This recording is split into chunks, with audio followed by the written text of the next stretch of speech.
आणि जर विचार रुजवायचा असेल, विचार जर सर्वसामान्य लोकांसमोर जर आणायचा असेल, तर तेवढ्याच ताकदीचा, तेवढ्याच तोलामोलाचा व्यक्ती सांगणारा असला पाहिजे. आणि म्हणून आम्ही माननीय विवेकजी तुमच्या समोर हा आम्ही प्रस्ताव ठेवला होता.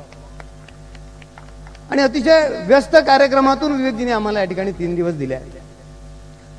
विषयाची निवड करताना सुद्धा जे काही विषय आम्ही आज आपल्या समोर ठेवणार आहोत, आज उद्या आणि परवा, तोही सुद्धा आपल्याला नेहमीच्या दैनंदिन जीवनामध्ये उपयोगाचा असणार. आज राष्ट्र चैतन्य प्रभू श्रीरामांचा विषय, की ज्या महामानवानी, ज्या देवानी, ज्या प्रभूंनी आपल्या वडिलांनी दिलेला शब्द पाळायसाठी या राष्ट्रामध्ये, हे राष्ट्र माझं आहे, त्याच्यामध्ये कुठल्याही प्रकारची वाईट गोष्ट होता कामा नये म्हणून आपलं योगदान दिलं, ते प्रभू रामचंद्रांचं वर्तमान परिस्थितीमध्ये काय भूमिका असू शकते ते आपल्या सर्वांसमोर ते आज मांडणार आहे. आणि म्हणून माझा नेहमीचा आग्रह आहे की ह्या सगळ्या गोष्टीला थोडी शिस्त आली पाहिजे. आणि म्हणून 7 म्हणजे 7 ला आपण हा कार्यक्रम आज आपण नाही सुरू करू शकलो, पण उद्या मात्र आपण आपल्या सर्वांच्या सहकार्याने, अपेक्षेने ही व्याख्यान मला 7 वाजता सुरू करू. अधिक जास्त प्रास्ताविकामध्ये न जाता आपण पुढच्या कार्यक्रमाला या ठिकाणी सुरुवात करणार आहोत. एक सूचना मी या ठिकाणी करणार आहोत की आपला मोबाईल आपण सायलेंट मोडवर न करता आपण बंद करून टाकावा. त्या गोष्टी जर आपण पालन या ठिकाणी केलं तर अधिक चांगलं होईल असं मला वाटतं. आणि मी माझं या ठिकाणी प्रास्ताविक संपवून माननीय अध्यक्षांना मी अशी करतो, दातीरावजींना, की त्यांनी अध्यक्ष भाषण या ठिकाणी सुरुवात करावं.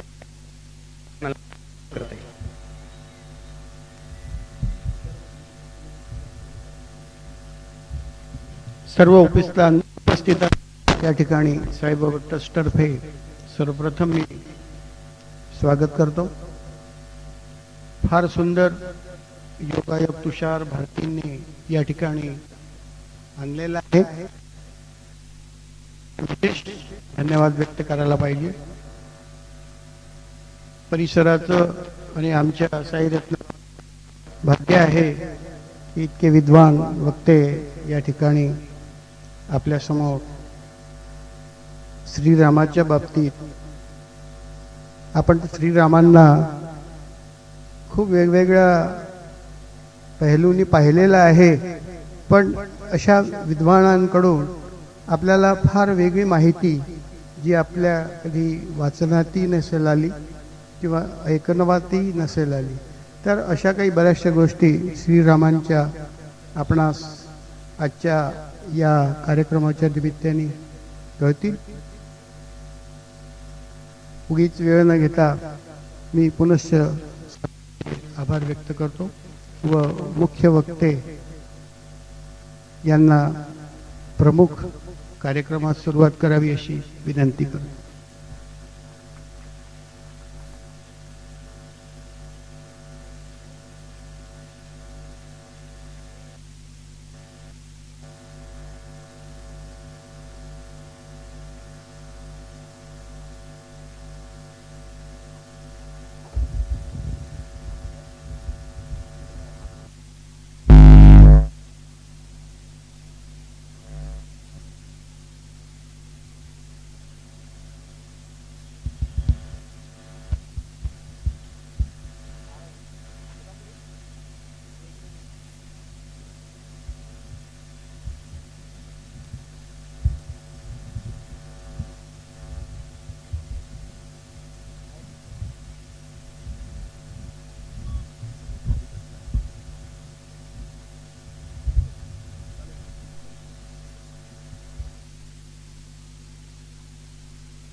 अतिशय पवित्र अशा वातावरणामध्ये,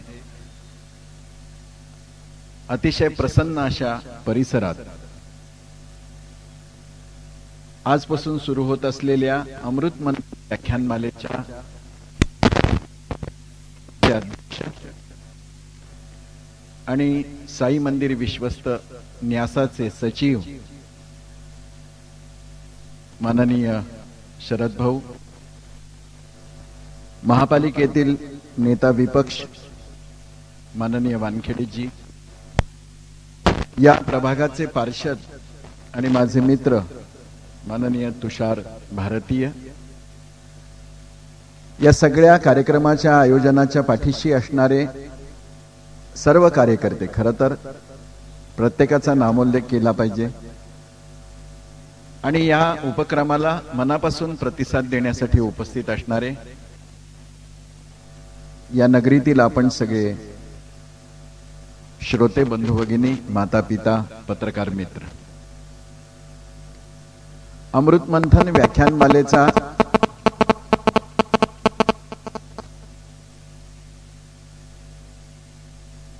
यावर्षी शुभारंभ होतो आहे आणि माझी अशी खात्री आहे की ही व्याख्यानमाला प्रबोधनाचं कार्य निरंतर करीत राहील. लोकप्रतिनिधीची कामं काय याच्यावर तुषारजींनी आता एक सुंदर भाष्य केलं. रस्ते, दिवे, स्वच्छता, पुरेसा पाणी पुरवठा, सुरक्षा, या सगळ्या गोष्टी तर लोकप्रतिनिधी म्हणून केल्याच पाहिजे. पण या करत असताना आपल्या परिसरातल्या सर्वांची बौद्धिक भूकही भागवली पाहिजे. शेवटी चांगले रस्ते असून उपयोग नाही, त्या रस्त्यावर चालणारी माणसंही चांगली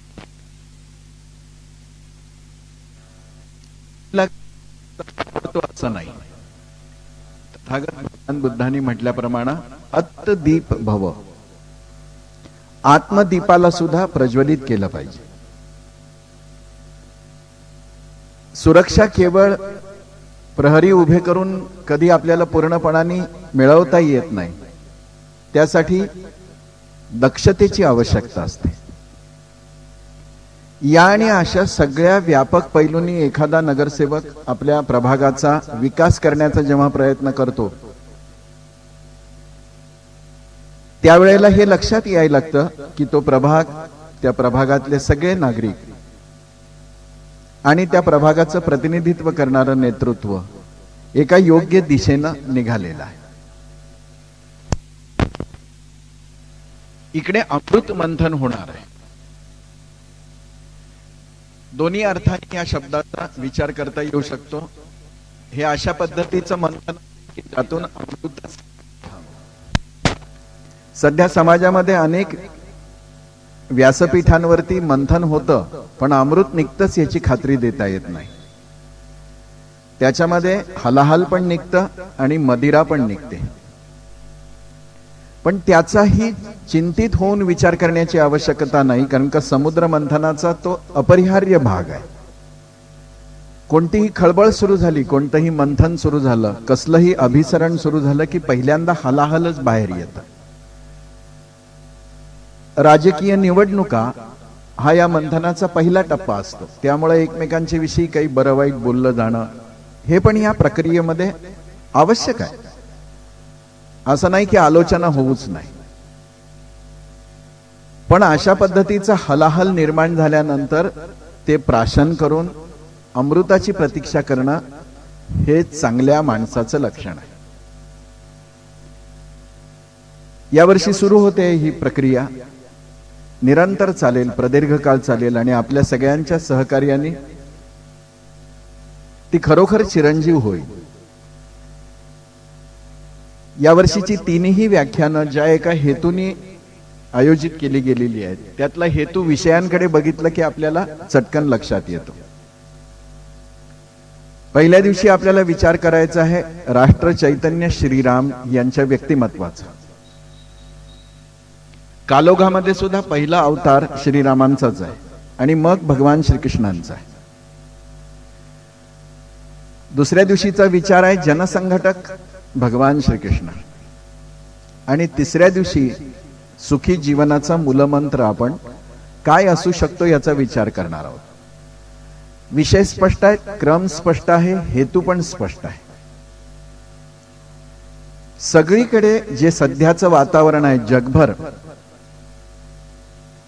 त्याच्यामध्ये एक हवाल दिली, एक कातरता, एक भय, एक अस्वस्थता सगळीकडे दिसते. आणि जगातले सगळे विचारवंत, समाजशास्त्रज्ञ असो, शिक्षणशास्त्रज्ञ असो, धर्माचार्य असो, पालक असो, खूप बेचैन आहेत की ह्या सगळ्या संक्रमणाच्या वातावरणातून मानवीय संस्कृती कशी सांभाळायची. हा केवळ भारतीय, केवळ हिंदू, केवळ विशिष्ट भागातल्या लोकांच्या संस्कृती संरक्षणाचा विषय नाहीये. माणूस म्हणून आपण कसे जगणार आहोत येत्या काळात, असं एक मोठं प्रश्नचिन्ह वर्तमानातल्या अनेक घडामोडींनी उभं केलेलं आहे. भारतीयांवर विशेष जबाबदारी आहे. तुषार भारतीयांवर आहेच, आणि तुम्ही आम्ही सगळे भारतीयच असल्यामुळं हा एक व्यापक भारतीय परिवारच आहे. आणि ती जबाबदारी काय आहे तर जगातली सगळ्यात जुनी संस्कृती म्हणून आपण स्वतःचा उल्लेख करत असू तर नवतेचा ध्यास घेताना, नव्या गोष्टी आत्मसात करत असताना आणि अतिशय निसंदिग्धपणाने आपल्याला हे माहिती असलं पाहिजे की नव नाकारण्या इतका करंटेपणा दुसरा कुठला नसतो. नव स्वीकारता आलं पाहिजे, नव्याचा ध्यास असला पाहिजे. माझ्या जीवनामध्ये जगातलं अद्यतन, अप टू डेट जे जे काही आहे ते आलेलं असलं पाहिजे, असा पुरुषार्थी आग्रह पाहिजे. आपण काही वादळ आल्यानंतर वाळूत मान घुपसून घेणाऱ्या शहामृगाच्या पोटी जन्माला आलेले नाही आहोत. आपण तर जन्माला येता सूर्याचा ग्रास घेणाऱ्या हनुमंताच्या पोटी जन्माला आलो. त्यामुळं नव्याला नाक मुरडणं हा नतद्रष्टपणा आहे. नवा आहे म्हणून जगण्यामध्ये आनंद आहे. भौतिक क्षेत्रातल्या गोष्टी असोत, दिलखुलास स्वागत केलं पाहिजे. कला क्षेत्रातल्या गोष्टी असोत, स्वागत केलं पाहिजे. या सगळ्याचं स्वागत करण्याऐवजी आपण भिंती उभ्या करत राहतो, तिथे माणसाच्या विकसनामध्ये गतिरोध निर्माण होतो. हे भारतीय संगीत, हे लोकसंगीत, हे नवसंगीत, हे भावगीत, हे पाश्चात्य, असं काही नसतं. आपण आपल्या सोयीसाठी भूगोल समजून घेता यावा म्हणून काही सीमारेषा निश्चित केलेल्या आहेत. जगाची अशी विभागणी करण्याचा अधिकार कोणाला नाही आहे. जग अखंड आहे, एकसंध आहे, एकरस आहे.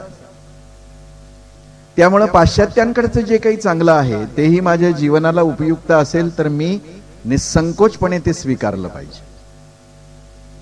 माझ्याकडे जे काही नवं आहे ते मी जगाला दिलं पाहिजे.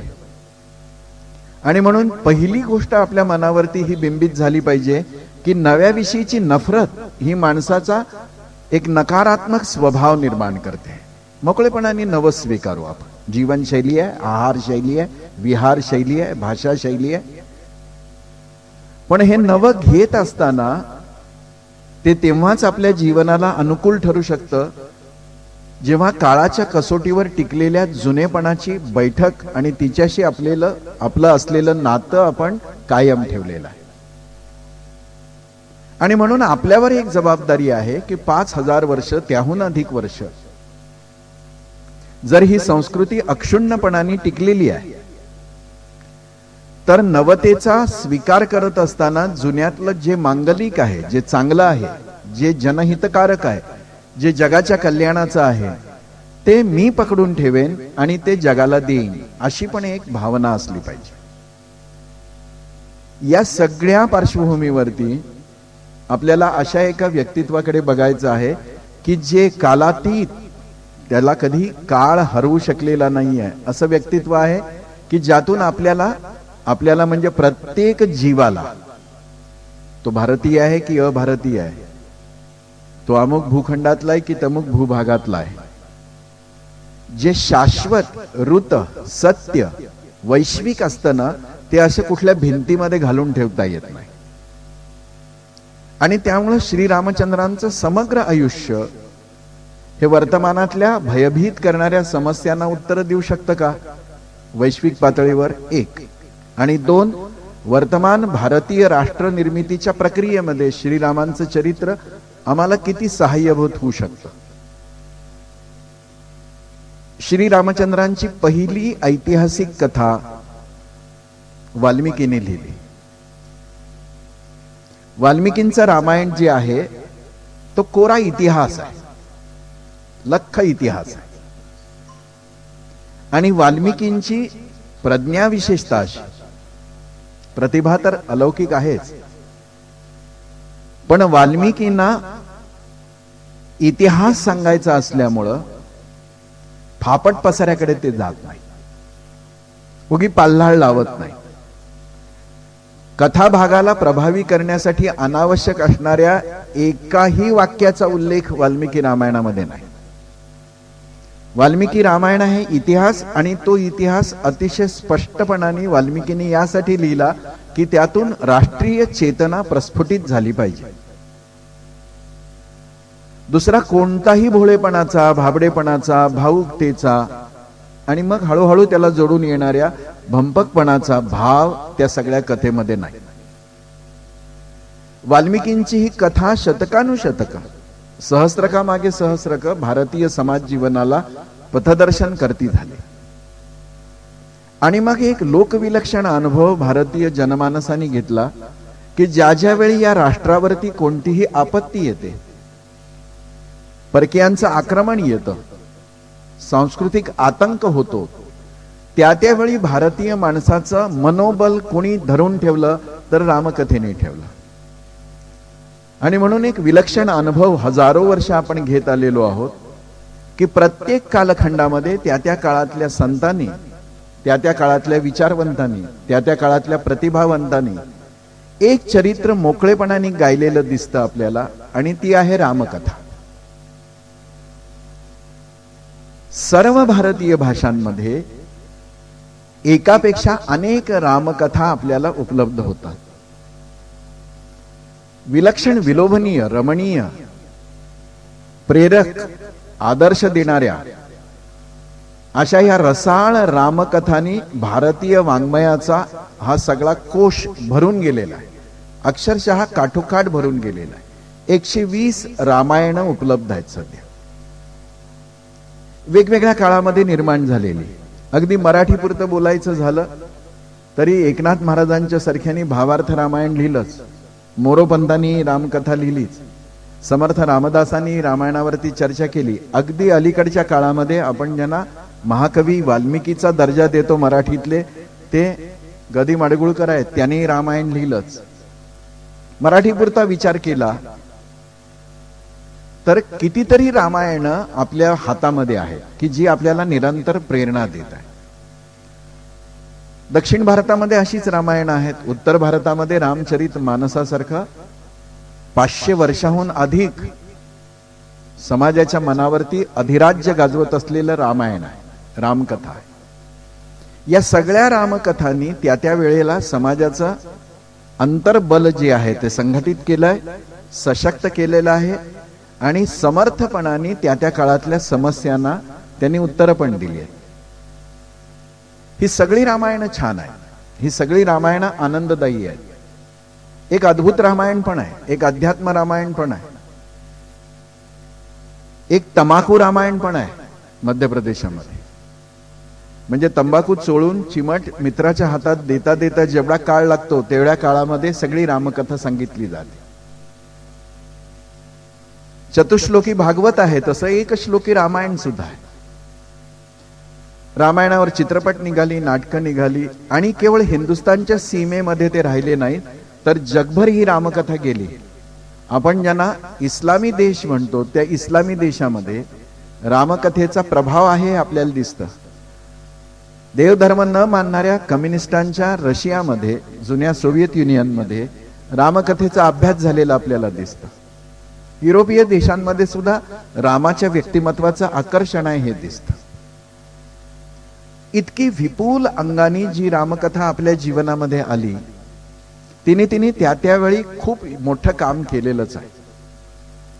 पण 21व्या शतकाच्या संक्रमणाच्या काळामध्ये आपण असताना अन्यान्य सर्व रामकथांच्या बरोबरीनं मला ऐवजी म्हणायचं आहे, पण तसं आजच म्हणण्याची घाई करायचं कारण नाही. हळूहळू आपण आपोआप ते करणार आहोत. वाल्मिकी रामायण हातामध्ये घेण्याची वेळ आलेली आहे.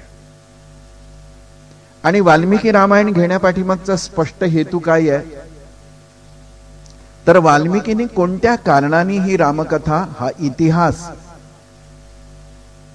सगळ्या जगासमोर मांडला. वाल्मिकींना मोक्ष हवा होता का? सुखाने मरायचं आहे म्हणून मरताना तोंडी राम नाम यावं, एवढाच हा देह प्राप्त झाला आहे आणि त्याचा तो हेतू आहे. एवढ्या सीमित दायऱ्यामध्ये ही रामकथा ते लिहायला घेत आहेत का? मुळातच वाल्मिकींच्या मनामध्ये रामायण लिहावं, हा इतिहास लिहावा असं का आलं, तर आज तुमच्या माझ्या मनामध्ये जे प्रश्न आहेत ते प्रश्न त्या काळामध्ये वाल्मिकींच्या मनामध्ये आले. आणि योगायोगानं जेव्हा असे प्रश्न मनामध्ये येत असतात तेव्हा अमृत मंथनाला सुरुवात होत असते. प्रश्नच नाही पडले तर कसलं मंथन होत नाही. समोर काही घडतं आहे याची संवेदनाच नसेल तर आपण निश्चिंतपणाने जगू शकतो. पण ही निश्चिंतता निर्लज्जपणाच्या पातळीवरती विकसित होत जाते आणि मग कशाचंच काही वाटेनासं होतं. वाल्मिकी पण अस्वस्थ आहे आणि त्यांना असं वाटायला लागलेलं आहे की परमेश्वराने आपल्याला एका प्रसंगातून काव्यशक्ती दिली. तो सगळा प्रसंगही फार रमणीय आहे, पण त्याची चर्चा आज करायला नको. आणि ही मला काव्य प्रतिभा प्राप्त झालेली आहे, तर या काव्य प्रतिभेतून मी काय केलं पाहिजे, तर ईश्वरानेच जसं आपल्याला स्फुरण दिलेलं आहे, यातल्या काही शब्दांच्या व्याख्या पण स्पष्ट असणं आवश्यक आहे. ईश्वर सामान्यतः ज्याला आपण ईश्वर म्हणून सध्या बसतो आहोत, त्याच्या पलीकडे कितीतरी मोठा व्यापक अर्थ या शब्दाला आहे. आपण त्याला संकीर्ण केलंय.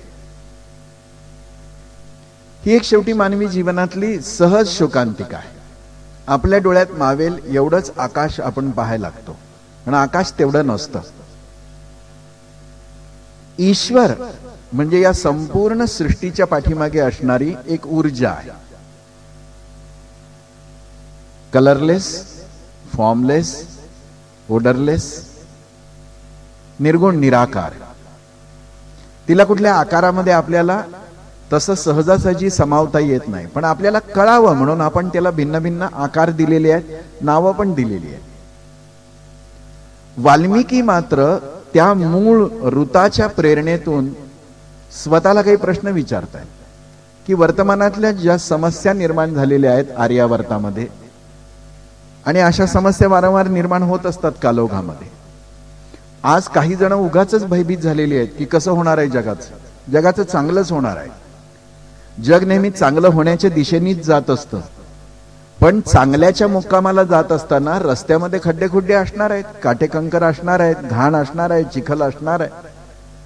पण रस्ता घाण आहे म्हणून चालणं कधी कोणी सोडून देत नाही ना, शहाणी माणसं तरी देतच नाही. त्यामुळे धास्तावून जाण्यासारखं जगाचं सध्या काही वाईट चाललेलं नाहीये. पण आम्ही लक्षच नाही दिलं तर वाईट होण्याची शक्यता पण नाकारता येत नाही. वाल्मिकींच्या वेळी तीच परिस्थिती होती, ज्या परिस्थितीत वाल्मिकींना एक प्रश्न पडला होता की माझ्याकडे असलेली ही सगळी प्रतिभा मला कुणाचं तरी अशा व्यक्तित्वाचं वर्णन करायचं आहे की ज्या वर्णनातून मी सगळ्या जगाला आत्मबल देईन, भविष्यामध्ये जाण्याचा मार्ग देईन आणि जीवन सबल करण्यासाठी तो दीपस्तंभ असेल. आणि हे सगळं डोक्यामध्ये सुरू असताना एके दिवशी देवर्षी नारद वाल्मिकींच्या आश्रमामध्ये आलेले. आणि हे घडतंच जेव्हा आपण बेचैन असतो ना, तेव्हा आपल्याशी शेअरिंग करणारा एक एलिमेंट आपल्या जीवनामध्ये येतच. तो मित्र असू शकेल, आई असू शकेल, वडील असू शकतील, भाऊ असू शकतील, नेता असू शकेल, कोणी असू शकेल. त्याला ओळखणं हे फार महत्वाचं आहे. वाल्मिकींनी नारदांना ओळखलं आणि नारदांना त्यांनी प्रश्न विचारला, कोण अस्मिन् सांप्रतम लोके गुणवान कश्च वीर्यवान. एक एक शब्द लक्षात घ्या. म्हणजे मग वर्तमानामध्ये आपण जितक्या सीमित श्रीरामांना बघायचे प्रयत्न करतो आहोत स्वतःच्या सोयीसाठी आणि मोर दॅन दॅट स्वतःच्या कम्फर्टसाठी, तर त्यातून बाहेर येऊ. आणि ज्या दिवशी आपण त्यातून बाहेर येऊ त्या दिवशी परमवैभवाला आपला देश गेलेला असेल. प्रश्न विचारलेला आहे की कोण वस्मिन सांप्रतम लोके, ॲज ऑन टुडे, हे देवर्षी नारद असा कोण पुरुष आहे गुणवान कश्च वीर्यवान. तो गुणवान असलाच पाहिजे, त्याच्याकडे सगळे गुण असले पाहिजे, पण गुणवान आहे आणि भेकड आहे. म्हणजे उत्तम गातो, दंगा सुरू झाला की घरात बसतो. उत्तम चित्र काढतो, भांडणं सुरू झाली तर दरवाजा बंद करतो. उत्तम भाषण करतो, पण सामाजिक प्रश्न उभे राहिले की म्हणतो या विषयावर बोलायचं मी टाळतो. गुण असून उपयोग नाही. वीर्यवान, त्याच्यामध्ये हा जोशही हवा की माझ्या गुणवत्तेचा समाज विकासासाठी मी उपयोग करेन. पण एवढ्यावर वाल्मिकींचं समाधान होत नाही. ते विचारतायत गुणवान कश्य वीर्यवान, हे तर मला तुम्ही सांगाच, पण धर्मज्ञश्य कृतज्ञश्य सत्यवाक्यो दृढव्रता असा कोण आहे. मला असं एक कॅरेक्टर हवं आहे की जे लोकांच्या समोर मला आदर्श म्हणून उभं करायचं आहे. ते गुणवान असेल, ते वीर्यवान असेल, तो धर्मज्ञ असेल, म्हणजे त्याला धर्म काय अधर्म काय हे कळलं पाहिजे. आणि हा धर्म म्हणजे महादेवाला पांढरं फुल व्हावं का, विष्णूला तुळस व्हावी का, गणपतीला दुर्वा व्हाव्यात का, मारुतीला प्रदक्षिणा 21 असाव्यात की 11 असाव्यात, या धर्माशी धर्मज्ञ असणाऱ्या त्या व्यक्तिमत्वाचा दुर्वे इतका सुद्धा संबंध नाही. हा एक वेगळा धर्म आहे. आणि धर्म म्हणजे काय, तर सार काय आणि असार काय, योग्य काय आणि अयोग्य काय, उचित काय अनुचित काय, सत्य काय असत्य काय, उपयुक्त काय उपयोग विहीन काय, असा ज्याच्याकडे विवेक आहे तो धर्मज्ञ आहे. तो टिळा लावतो का, उपवास करतो का, फेऱ्या मारतो का, याचा याच्याशी काही संबंध नाही. धर्मज्ञश्य कृतज्ञश्य, is he thankful, thankful for everything. असं नाही की फक्त मला काही देणाऱ्याविषयी मी थँकफुल आहे. कारण का आयुष्यामध्ये आपल्याला प्रत्येक क्षण देणाराच असतो. फार क्वचित आपण त्याची परतफेड करू शकतो, जवळजवळ नाही. मला झाड काही देत असतं, हवा काही देत असते, आकाश काही देत असतं, रस्त्यावरचा किचट दगड पण काहीतरी देत असतात, झाडं झुडपं देत असतात, नक्षत्र देत असतात, आई वडील देत असतात, भाऊ बहीण देत असतात, शत्रू सुद्धा देत असतात.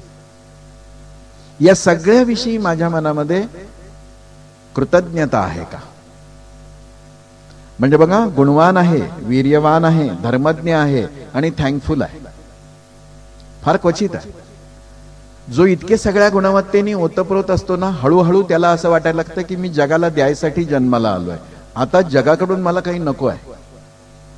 आणि मग तो ज्या पीठावरती बसलेला आहे त्या पीठावरून वरवर विनम्र वाटणारी पण आतून अतिशय उन्मत्त असणारी भाषा वापरतो. त्याला सामान्यतः उपदेशामृत म्हणतात. We don't need it really. खूप झालं आम्हाला सांगून. तुझ्या वागण्यात काही दिसतं का, तुझ्या जगण्यात काही प्रतिबिंबित होतं का. आणि म्हणून तो कृतज्ञ असेल ना तर विनम्र होतो. म्हणून तो कृतज्ञ हवा. आणि सत्यवाक्यो दृढव्रता, तो कधीही असत्य शब्दाचं उच्चारण करणार नाही, सत्यच बोलेल. आणि मग हे सत्य बोलत असताना व्यवहारातली चतुराई तो ठेवणार नाही. सत्यम ब्रूयात प्रियम ब्रूयात, नो. सत्य अप्रिय असेल पण हितकारक असेल तर मी सांगेन. औषध कडू आहे म्हणून लहान मूल घेत नाही, तर नाक दाबून जबरदस्तीनं त्या तोंडात आई ओततच असते. थोड्या वेळ श्वास गुदमरतो, थोड्या वेळ त्याला त्रास होतो, पण हा क्षणभराचा त्रास त्याच्या आयुष्यभराच्या हितासाठी आहे हे जिला कळतं तीच आई असते. तसं ज्याला नेतृत्व करायचं आहे तो प्रत्येक वेळी गोडगोडच बोलेल असं नाही, तो खरं बोलेल. मग कधी कधी ते कटूपणा असेल. आता मॅच्युरिटीचा हा भाग आहे ज्याला गुणवान या शब्दाने आपण ओळखू शकतो, की ते फार कडू न होता कसं बोलता येईल. पण ही डिप्लोमसी नाही, ही पॉलिसी नाही, हा स्वभाव असला पाहिजे. आणि मग तो कसा आहे, दृढ व्रत. प्रश्न फार स्पष्ट आहे, जे व्रत घेतलं ते दृढतेने आचरतो की नाही. पण एवढ्यानी भागणार नाही. चारित्र्येण चको युक्ता, जो अत्यंत चारित्र्यवान आहे. आणि हा चारित्र्यवान असा शब्द नाही वापरला, चारित्र्ययुक्त, म्हणजे ज्याच्याकडे चारित्र्याच्या शुद्धतेशिवाय दुसरं काही नाहीये. हे सगळे गुण त्याच्यामध्ये आपोआप लपून बसलेले आहेत. आणि इतकं सगळं असूनही मला पुरेसं वाटत नाही, म्हणून वाल्मिकी नारदांना विचारतायत, सर्व भूतेषु को हिता.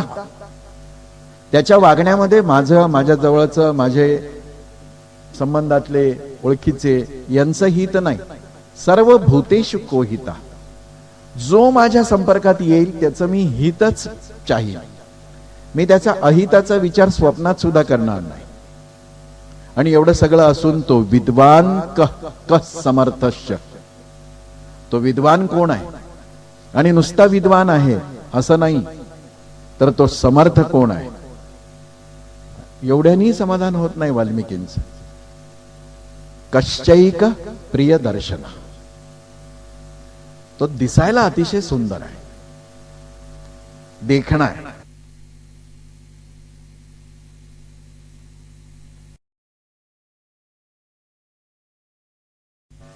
हे सगळं मी नाही म्हणत, हे वाल्मिकी म्हणतात. आणि एखाद्या ब्युटी पार्लरच्या प्रमुखाला नाही सांगत, नारदांना सांगताय. मी वैदिक संस्कृती सांगतोय. It's wider, it's opener than Hindu culture. ना वैदिक त्याच्या पलीकडची आहे. हिंदू त्यातला एक कप्पा आहे. खूप दिवस आपण हिंदू आहोत, आता वैदिक होऊ. दिसायला अतिशय सुंदर कोण आहे? असा कधीचा कोण? त्वस्मिन् सांप्रत लोके, आत्ताच्या काळामध्ये. आणि मग हात जोडून सांगतायत, महर्षे त्वं समर्थोसी. हे नारद, तुम्ही समर्थ आहात. आणि म्हणून मी तुम्हाला या प्रश्नाचं विचारतोय. ज्ञातुमेव विधम नरम, दोन शब्द विसरायचे नाही. मग राष्ट्र चैतन्य काय आहे ह्याचा उलगडा होतो. ही प्रस्तावना थोडी मी दीर्घ यासाठी करतोय की आपण हे विसरल्यामुळं आपण भलत्याच गोष्टीमध्ये राम शोधायला लागलोय. एक सांप्रत काळामध्ये ज्ञातुमेव विधम नरम, नारदांना वाल्मिकींनी ठणकावून सांगितलंय की इतक्या सगळ्या गुणसमुच्चयाचा अग्रणी असणारा कोणीतरी देव म्हणून मला तुम्ही सांगाल तर मला सांगू नका. जुन्या काळात होऊन गेलेला कुठला तरी अवतार सांगाल तर सांगू नका. पुराणांमध्ये असं असं सांगितलं होतं हे सांगाल तर सांगू नका. मला देवादिकांची गोष्ट ऐकायची नाहीये. सांप्रत काळातल्या ज्ञातुमेव विधम नरम, पुरुषाची गोष्ट सांगा. क्लिअर, स्फटिकासारखं स्पष्ट. वाल्मिकींना कुठल्या आराध्य ठिकाणाची भूक नाही. वाल्मिकी चाहतायत की मला असा एक पुरुष सांगा की जो सध्याच्या काळामध्ये आहे आणि इतक्या गुणवैशिष्ट्यांनी परिपूर्ण आहे. आणि मग नारदांनी वाल्मिकींना सांगितलं की सध्याच्या काळामध्ये तुम्ही म्हणता अशा गुणवत्तेने परिपूर्ण असणारा, तुमच्यासारख्याच देहामध्ये वसत असणारा दशरथांचा पुत्र श्रीराम नावाचा एक युवक आहे. क्लिअर आहे ना? वाल्मिकी रामायण सुरू होतं तेव्हा त्याच्यामध्ये ठुमक चलत रामचंद्र, बाजत पैंजनिया नाही. आकाशातल्या चंद्रासाठी हट्ट करणारे राम नाही. दोन्ही हातामध्ये लाडू घेऊन कौसल्याच्या अंगणामध्ये फिरणारे राम नाही. वाल्मिकी रामायण नावाच्या इतिहासाच्या आद्य ग्रंथामध्ये रामांच्या बाललीलांचं अक्षर सुद्धा वर्णन नाही. Very concise, very precise, very to the point. Valmiki म्हणतात की मला अशा माणसाचं चरित्र सांगायचं आहे की जो कर्तृत्ववान आहे. तो लहानपणी मातीत खेळला की अमकं केलं की कपडे ओले करत होता की कोरडे ठेवत होता, कोणत्या शाळेत शिकला आणि मग प्ले ग्रुप मध्ये गेला की डायरेक्ट LKG ला गेला, नथिंग टू डू, काही देणं घेणं नाहीये. त्यामुळे वाल्मिकी रामायणामध्ये श्रीरामचंद्रांचा अवतार म्हणजे अवतरण वय वर्ष 16चे असताना. त्यामुळं राम जन्माचा सोहळा नाही, सुंठवडा नाही, खिरापत नाही, भंडारा नाही, काही नाही. का सांगतोय मी याचा अधिक्षेप करत नाहीये. हे सगळं कालोगामध्ये जे रामकथेशी जोडलं गेलेलं आहे ते सुंदर आहे, रमणीय आहे, माणसाला एक भावनिक भूकही आहे, ती भागवण्यासाठी हे उपयुक्त आहे. पण वाल्मिकींचा राम 16 वर्षाचा आहे. याचं सरळ सरळ कारण असं आहे की रामकथा ही तरुणांच्या साठीची कथा आहे. काहीच करता येत नाही तेव्हा माळ हातात घेऊन जपण्यासाठीचं नाव राम आहे, याच्यावर वाल्मिकींचा विश्वास नाही. तारुण्याने मुसमुसलेल्या रसरशीत ऊर्जावान वयोगटामध्ये राम कळाले पाहिजे. हा म्हातारपणीची काठी नाहीये, राम तरुणपणाचं शस्त्र आहे. आणि मग असे श्रीराम एक पुरुष आहेत आणि या आपल्या पुरुषपणाची म्हणजे माणूसपणाची गरिमा संपूर्ण रामकथेमध्ये श्रीरामचंद्राने अनेक वेळा वाढवलेली आहे. एक प्रसंग सांगतो आणि मग राष्ट्र चैतन्य म्हणून त्यांच्या व्यक्तित्वाचा कसा कसा विचार करता येऊ शकतो. राम रावणांचं युद्ध झालं. आपल्याला माहिती आहे 2.5 महिने हे युद्ध चाललं होतं. या युद्धामध्ये फार ऍडव्हान्स कंडिशन मध्ये राम होते. पायात चपला नाही, डोक्यावरती टोप नाही, अंगामध्ये चिलखत नाही, वेगवान रथ नाही. आणि अगेन्स्ट दॅट रावणाकडे सगळं आहे. Z+ सिक्युरिटी मध्ये आहे रावण रणांगणावर सुद्धा. साधारण रावणांना Z+ शोभून दिसते. राम मोकळा आहे.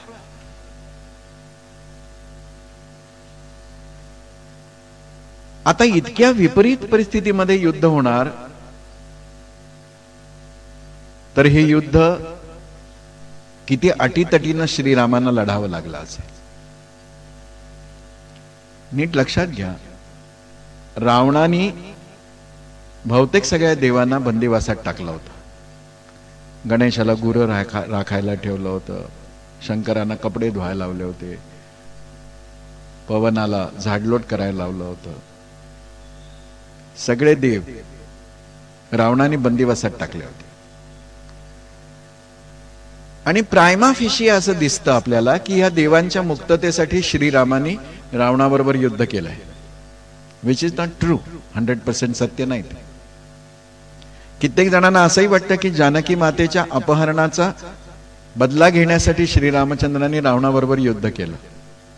वाल्मिकी रामायण वाचल्यानंतर नम्रपणाने पण ठामपणाने मी सांगतो की जानकीचं अपहरण झालं नसतं तर वेगळी कुरापत काढून रामाने युद्ध केलं असतं, पण युद्ध केलंच असतं. मग हे युद्ध सुरू झालं आणि हे युद्ध सुरू झाल्यानंतर वर्णन असं येतं की ज्यांच्यासाठी हे युद्ध आहे असं आपण समजतो त्या सगळ्या दैवी शक्ती आकाशामधून हे युद्ध बघत होत्या. Nobody come to help. इंद्राने आपलं ऐरावत दिलं नाही, कोणीही देवानी रथ दिला नाही, कुणी असं म्हटलं नाही की आम्ही सप्लाय लाईन कंट्रोल करतो, तुम्ही लढत राहा, आम्ही तुम्हाला आर्म्स अम्युनिशन पुरवतो. कोणी नाही. आणि एक निर्णायक क्षण आला, शेवटची पेटी फोडली गेली आणि लक्षात आलं की आता हे विजयी होणार. त्यावेळेला सगळेजण गुलाल आणि हार घेऊन आले, फटाके घेऊन आले. कळलं की आता रामांचा विजय पक्का आहे. म्हणून काउंटिंगच्या वेळेला घेऊन जावा हार, दाखवू नये. जो विजयी होईल त्या गळ्यात टाकावा, म्हणजे आपलं पुढचं सगळं काम नीट होत. मग सगळे देव श्रीरामांचं कौतुक करायला लागले आणि हे भगवान साधो साधो, हे भगवंत साधो साधो, धन्यवाद द्यायला लागले, साधुवाद द्यायला लागले. आणि श्रीरामचंद्रांनी सगळ्यांना निक्षून थांबवलंय. आणि रामचंद्रांनी असं स्पष्टपणाने सांगितलं की कृपा करा आणि मला भगवान म्हणू नका. मी वाल्मिकी रामायणातलं वाक्य सांगतो. आत्मानम मानुषम मन्ये रामम दशरथात्मजा. मला देव करू नका, मी माणूस आहे आणि राजा दशरथाच्या पोटी जन्माला आलेला राम नावाचा मी माणूस आहे. माणूसपणाची प्रतिष्ठा वाढवण्यासाठी हा अवतार आहे. आणि मग स्वतःच देवत्व नाकारलंय ते कशासाठी? तर मी ज्या कारणासाठी हे सगळं करतो आहे त्यामध्ये मला देवत्व मिळावं ही अपेक्षा नाहीये, माझ्या पत्नीची सुटका व्हावी एवढीच अपेक्षा नाहीये. मला हे संपूर्ण राष्ट्र एका आतंकवादातून मुक्त करायचं. किती बारीक बारीक प्रसंग आहेत. आणि सामान्यतः प्रवचन कीर्तनामध्ये रसाळतेच्या मोहापोटी इतिहासाकडे दुर्लक्ष होतं आणि त्यामुळं लोकांना असं वाटायला लागतं अरे ही तर जादूगिरी आहे. वाल्मिकी म्हणतात की मी जे रामायण लिहितो आहे ते रामायण चक्षुर्वै सत्य आहे. यात एकही कल्पनेचा विलास नाही, प्रातिभासिकता नाही. प्रतिभा आहे पण कल्पनेनं काही मी निर्माण केलेलं नाही आहे.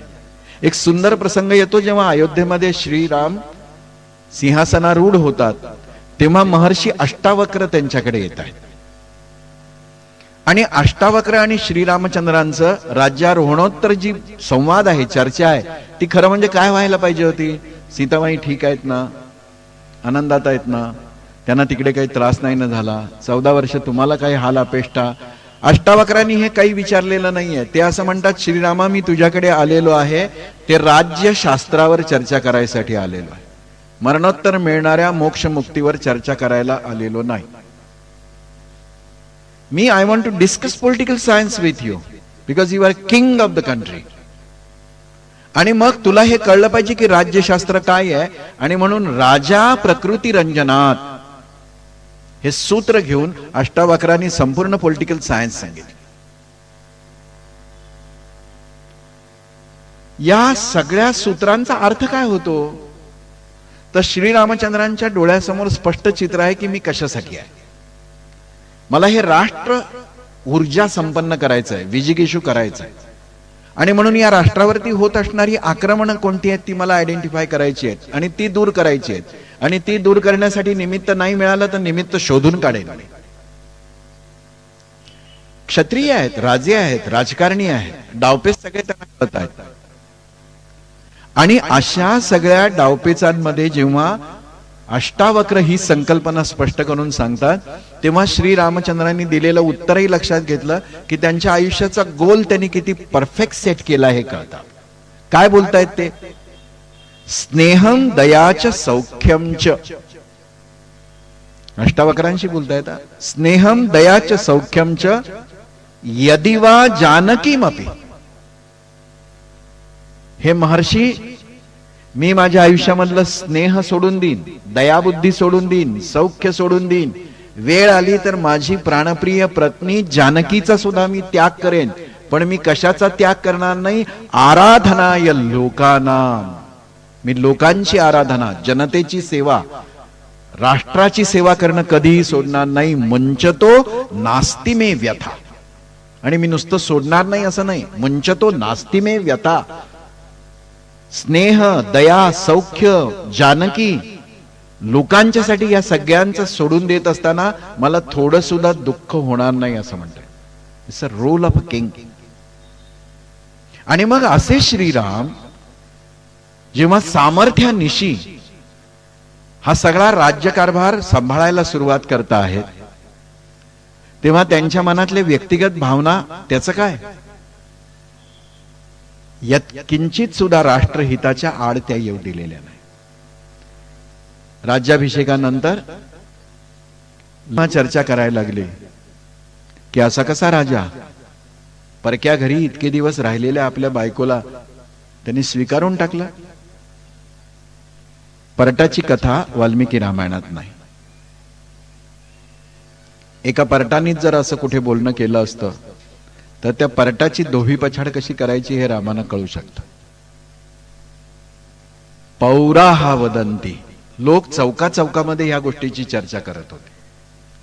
आणि जेव्हा दूतांनी, हेरानी ही सगळी माहिती जेव्हा सांगावी की न सांगावी अशा द्विधा अवस्थेमध्ये श्रीरामचंद्रांच्या समोर कैफियत मांडायला सुरुवात केली तेव्हा श्रीरामचंद्रांनी दूताला अभय देऊन सांगितलं जे तुझ्या कानावर येतंय ते मला सांग. आणि त्यात दूतांनी सांगितलं की अयोध्येतले लोक चौका चौकात उभा राहून चर्चा करतायत की परक्या घरी राहिलेल्या बायकोला राजा रामाने स्वीकारली कशी. हे पॉलिटिक्स आहे. ज्याला राज्य करायचं आहे त्याला ह्या सगळ्या अग्निपरीक्षा द्यावे लागतात. आणि मग श्रीरामाने लक्ष्मणांना सांगितलं की हिचा त्याग कर. आणि हा सगळा जानकी त्यागाचा, सीता त्यागाचा प्रसंग घडून गेल्यानंतर एक यज्ञाचं आयोजन केलेलं आहे. आणि या यज्ञाचा पुण्यावाचनासाठी श्रीरामांना बसवायचं, तेव्हा वसिष्ठांनी श्रीरामांना सांगितलं की रामा, पुण्यावाचनाला तर एकट्याला बसता येत नाही, सपत्नीक बसावं लागतं. आणि तू क्षत्रिय असल्यामुळं यज्ञ काळापुरतं लग्न करू शकतोस, पत्नी शेजारी बसून घे, यज्ञाचा संकल्प सोड, पुण्यावाचन कर. रामाने सांगितलं की पत्नीशिवाय पुण्यावाचन करता येत नसेल तर मी पुण्यावाचनाला बसणार नाही, एक.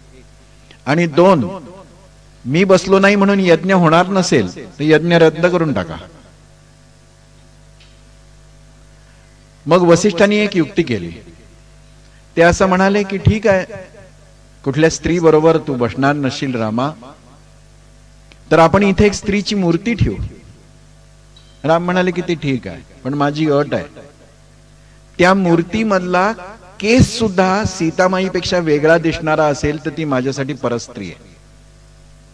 एक बट सुद्धा, एक छुरी सुद्धा, एक कुठलाही एक हिस्सा सीतेपेक्षा वेगळा असेल तर मी नाही बसणार.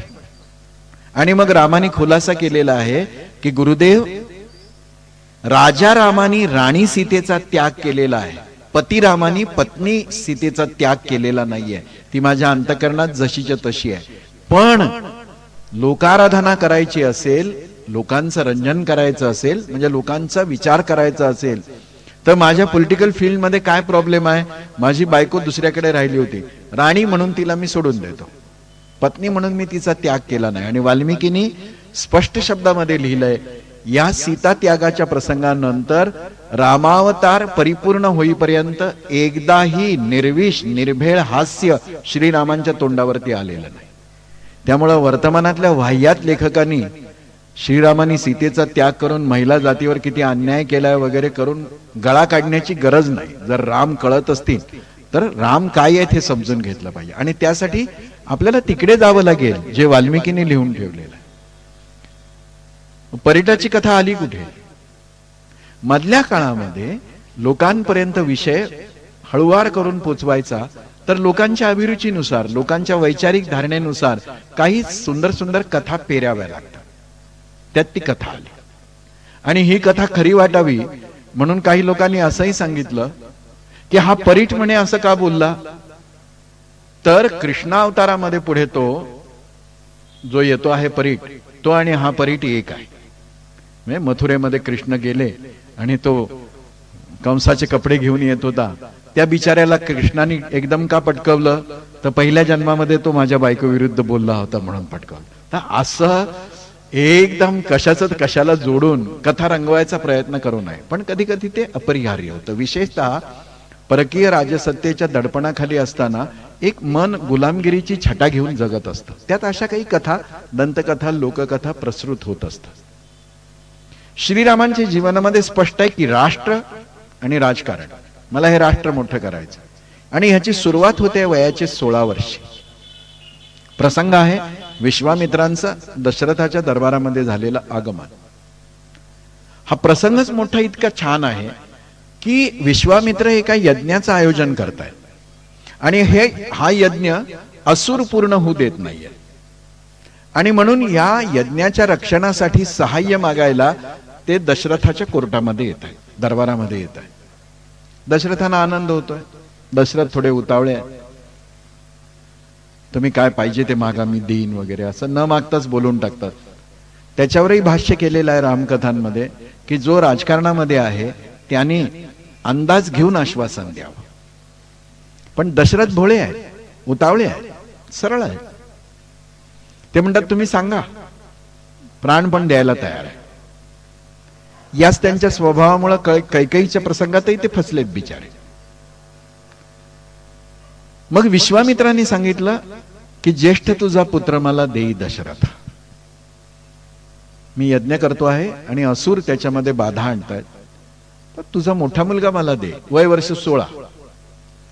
दशरथाने इतकी गयावया करून प्रार्थना केली आहे विश्वामित्रांची की त्याचा ओठ पिळला तरी दूध निघेल. अजून त्याचं शस्त्रविद्या शिक्षण पूर्ण झालेलं नाही, त्याला युद्धाचा इतका अनुभव नाही, आणि अशा कोळ्या वयामध्ये तुम्ही त्याला मागू नका, मी स्वतः येतो, माझे अंकित राजे येतील, माझी चतुरंग सेना येईल, आणखी काही पाहिजे असेल तर सांगा, आपण त्या असुरांचा बंदोबस्त करू. विश्वामित्रांनी एक क्षणभरही तिथे थांबायला तयारी नाही ठेवली. ते म्हणाले की ओके, तुला शब्द बदलायचा आहे, तू आल्या आल्या मला सांगितलं की मी तुमची इच्छा पूर्ण करेन आणि तू नाही करत, मी चाललो परत. राष्ट्रार्थ भव्य कृती काही करावयाची. ज्याला राष्ट्रकार्य करायचं असतं ना, त्याच्यामध्ये निस्पृहता आणि निर्भयता हा एक गुण असावा लागतो. मागायला गेले, झिडकारलं तरी उभे राहिले, पुन्हा येऊ का, दुपारी येऊ का, आत्ता झोपलेत का, आंघोळ करतायत का, जेवायला बसलेत का, नथिंग डुईंग. मी राष्ट्रासाठी आलोय, आम्ही काय कोणाचे खातो रे, तो राम आम्हाला देतो रे. मी आलोय तो काय माझ्या घरच्या कार्याचं निमंत्रण द्यायला नाही.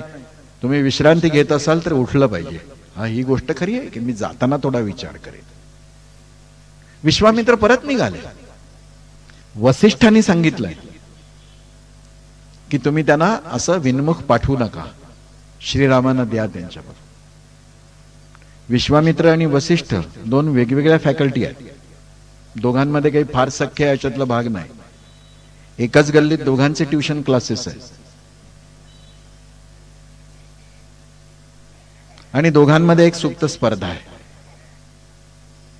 क्षत्रिय असलेल्या विश्वामित्रांना वसिष्ठांनी ब्रह्मर्षी म्हणावा अशी इच्छा आहे, आणि वसिष्ठ म्हणतात की तू देवर्षी आहेस, राजर्षी आहेस, ब्रह्मर्षी नाही आहेस. मोठा कथा आहे, जेव्हा कधी सगळी रामकथा ऐकाल तेव्हा तुम्ही ते ऐका. आता वसिष्ठांनी सांगितल्यावरती इलाज नाहीये, श्रीरामांना दिलाय. मग दशरथ काय म्हणतात, हेही खरंच की रामांबरोबर लक्ष्मण आपोआप निघाले. आपल्या मुलांना रामायणातलं काय काय सांगायचंय हे पण थोडं थोडं नोटिंग करून ठेवा मनातल्या मनात. मोठ्या भावासाठी धाकट्या भावांनी काय काय करायचं असतं. लक्ष्मणाची मागणी केलेली नाही, कोणी प्रस्ताव ठेवलेला नाही, उपसूचना नाही, स्टँडिंग कमिटीमध्ये असा ठराव नाहीये तुमचा एक सत्कार असेल तर आमचाही एक सत्कार, असं नाही. लक्ष्मणाचा विषयच निघालेला नाही, पण राम निघाले की लक्ष्मण निघणार. केवढा एकजीवपणा असेल. म्हणून राम सतत म्हणत की लक्ष्मण, भरत, शत्रुघ्न माझे भाऊ नाही आहेत, माझे बहिष्यर प्राण आहे. राम कथा म्हणजे ही कथा आहे, भावाभावातल्या प्रेमाची कथा, राजा आणि प्रजा ह्यातल्या प्रेमाची कथा. ही नुसती भजनापुरती मर्यादित ठेवून चालणार नाही आपल्याला.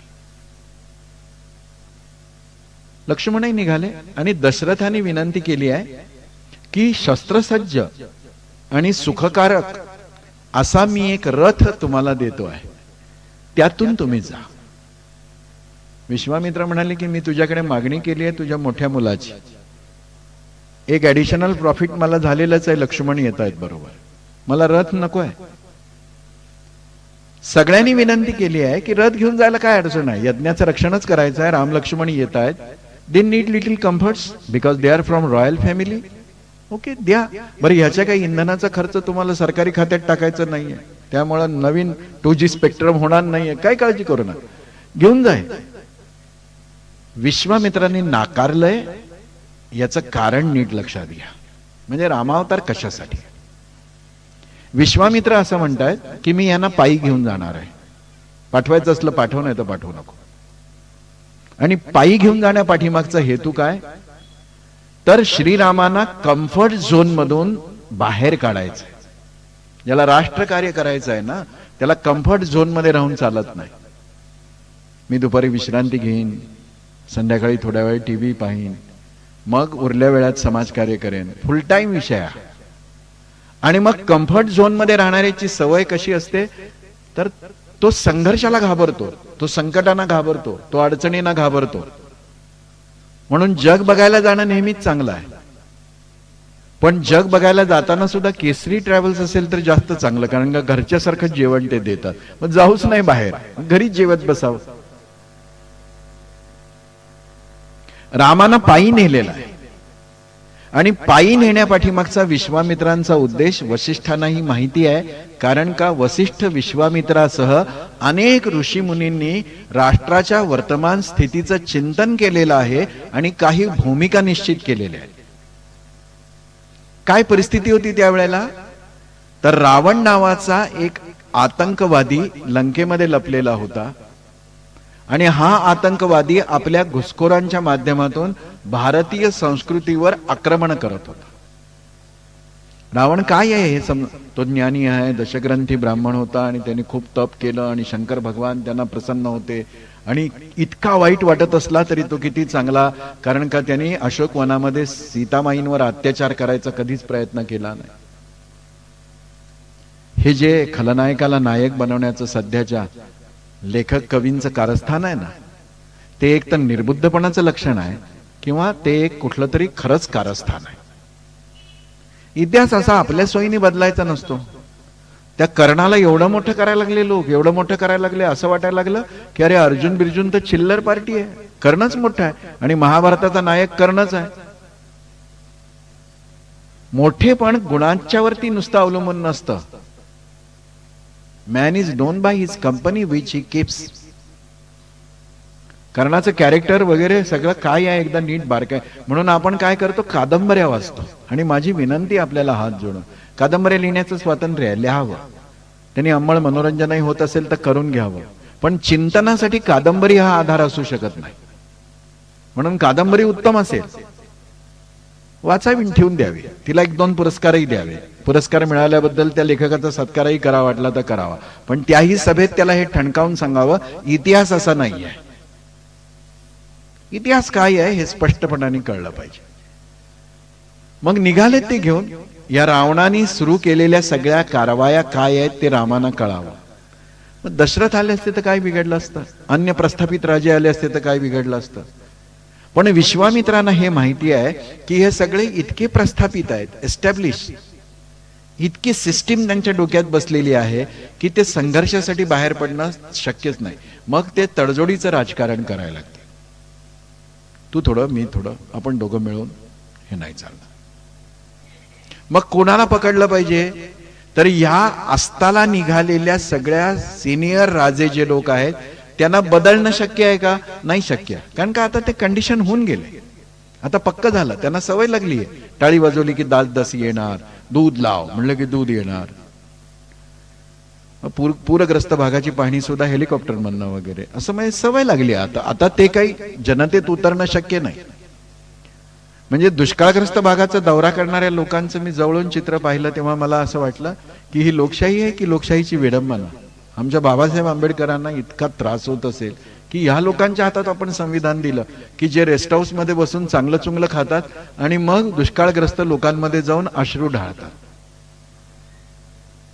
छद्म आहे हे. विश्वामित्रांना हे नको आहे, म्हणून ते काय म्हणतात, कॅच देम यंग. 11, 12, 13, 14, 15 हे टीन एज आहे ना, या टीन एज मध्ये पकडलं पाहिजे त्यांना आणि त्यांना राष्ट्र काय आहे ते दाखवलं पाहिजे. आणि मग घेऊन चालले तर बेचिराग गावं दाखवत आहे. का बरं, यज्ञाचं रक्षण करायचं आहे ना. मग समिधा कुठल्या असाव्यात, वडाच्या किती असाव्यात, पिंपळाच्या किती असाव्यात, आकार कसा असावा, किती बाय कितीचा खड्डा असावा, हे सगळं सांगत राहायचं. हे कशाला दाखवत राहिले, बेचिराग गावं कशी आहेत, उजाड आश्रम कसे आहेत, सन्नाटा असलेली जंगल कशी आहेत. यज्ञाचं रक्षण करायचं आहे ना, तर सोळ्यातलं पाणी कसं आणायचं एवढं सांगा. फुलं किती आणायची हे सांगा. 1 लक्ष व्हायचं असेल तर बिल्वपत्र 1 लक्ष तोडायची कमीत कमी वेळा, त्याचे आकडे कसे बनवावेत हे सांगा. काही सांगितलेलं नाही, यज्ञाचं नावच नाही घेतलं. विश्वामित्रांना काय अवघड होतं काय, शापादपी शरादपी, असुरांचा संहार ते करू शकले असते, पण त्यांना घडवायचं होतं राष्ट्र, आणि राष्ट्र घडवणारी चेतना श्रीरामांच्या व्यक्तित्वात फुलवायची होती. आणि म्हणून ते म्हणतात की तुझं राष्ट्र काय बघितलंस, बेचिराग गाव बघितलंस, तुझ्या राज्यामध्ये ऋषीमुनी किती सुरक्षित आहेत, उजाड आश्रम. बघितलं, एवढी विपुल वनसंपदा असणाऱ्या या जंगलामध्ये एक पक्षी सुद्धा नाही. आणि मग रामांच्या मनामध्ये अनेक प्रश्न निर्माण व्हायला लागले की हे काय आहे, हे कशामुळे होतंय. आणि मग विश्वामित्र सांगतायत, रावण नावाचा एक दहशतवादी आहे, तो लंकेमध्ये बसलेला आहे आणि त्याचे सगळे घुसपैठे या देशामध्ये घुसलेले आहेत, थेट तुझ्या राज्याच्या सीमेवरती आलेले आहेत.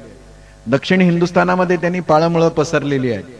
एवढंच नाही तर रावणाच्या संभाव्य आक्रमणापासून, ज्याला बफर स्टेट म्हणून तुला वापरता आलं असतं, त्या वालीचं संपूर्ण किष्किंधा राज्य सुद्धा रावणाने गिळंकृत केलंय.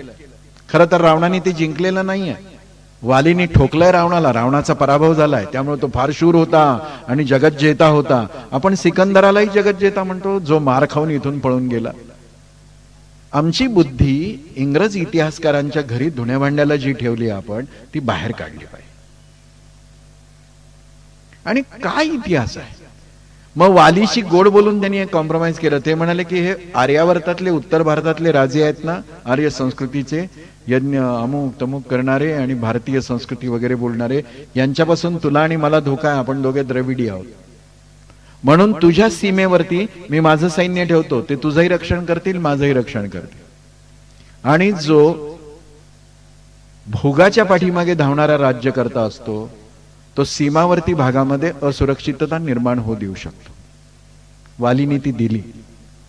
आणि आता आपल्या देशाच्या सगळ्या सीमांवर वालीच्या रक्ताचेच लोक आहेत. एकही सीमा सुरक्षित नाही, एकही. आसाममध्ये काय चाललंय, कोणामुळे चाललंय?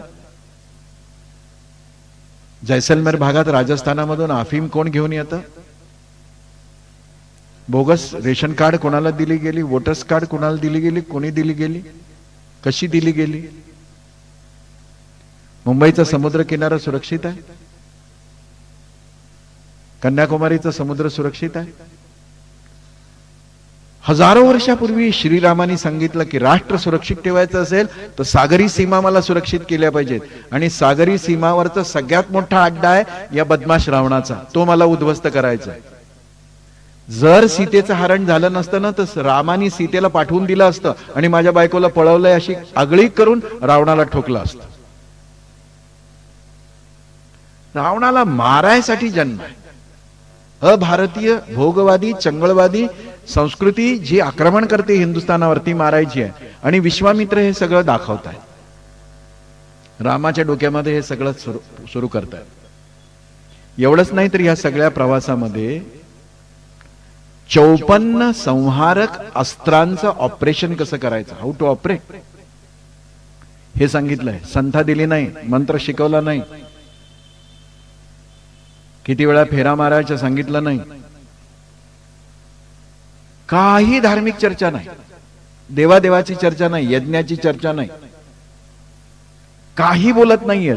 ते म्हणतात की मी तुला 54 अशा शस्त्रास्त्र विद्या देतो आहे की ज्यामुळे तुला अतिशय भीषण संहारक शस्त्रास्त्र वापरता येतील, ऑपरेट करता येतील. बला अबला विद्या दिल्या.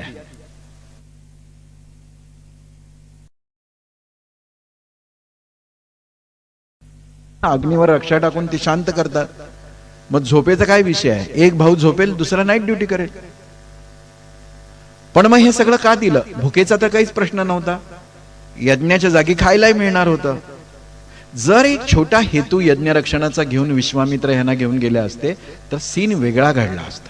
मग बला अबला का दिलं? कारण का विश्वामित्रांना माहिती आहे की ह्याला एक असा प्रसंग समोर आयुष्यात येणार आहे की ज्यात भुकेवर आणि झोपेवरती नियंत्रण मिळवणं आवश्यक ठरणार आहे. 2.5 महिने युद्ध करायचं आहे रणभूमीवर रावणाशी. भूक लागली म्हणून कसं चालेल, झोप लागली म्हणून कसं चालेल? एवढंच नाही तर या सगळ्या प्रवासामध्ये संध्याकाळच्या वेळी विश्वामित्र राम लक्ष्मणांना रघुकुलातल्या श्रेष्ठ राजांची चरित्र सांगताय. मल्टी डायमेन्शनल एज्युकेशनल टूर आहे. शस्त्र देतायत, मंत्र देतायत, तंत्र देतायत आणि स्वतःच्या कुळाची माहिती पण सांगतायत. आणि प्रत्येक वेळी म्हणतायत, रामा तुझा जन्म कोणत्या कुळात झालाय तुला माहिती आहे ना? इतके पराक्रमी राजे झाले. अरे 3 पिढ्यांपर्यंत प्रयत्न करणारे, दृढव्रता आणि आपला निश्चय न सोडणारे असे राजे झाले की ज्यांनी भागीरथीला खाली आणले, गंगेला खाली आणले.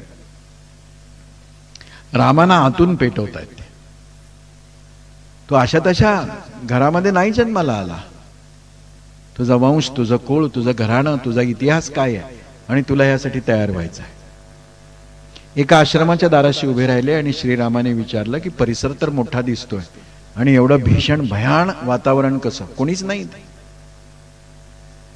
विश्वामित्र म्हणतात चला आता जो भयान आहे, भीषण आहे, तिथे काहीच नाही, वसाण झालंय सगळं, स्मशानासारखी अवस्था आहे, तो दाखवायला आज चल कशाला म्हणायला पाहिजे. युरोपच्या गायडेड टूर मध्ये बसमध्ये बसून आता आपण ऑस्ट्रिया क्रॉस केला म्हणतात की नाही, 5 मिनिटात एक देश क्रॉस, आणि मग 6 देश बघितल्याचं समाधान आणि 16 देश बघितल्याचं कौतुक इथे येऊन करतो आपण. इतक्या भयानक ठिकाणी का घेऊन गेले की जिथे काहीच बघण्यासारखं नाही, तो काय टुरिस्ट स्पॉट आहे. पण रामानी विचारलं आणि विश्वामित्र म्हणाले की आज चल. आणि आत गेल्यानंतर ते सांगतायत हा अगस्तींचा आश्रम आहे.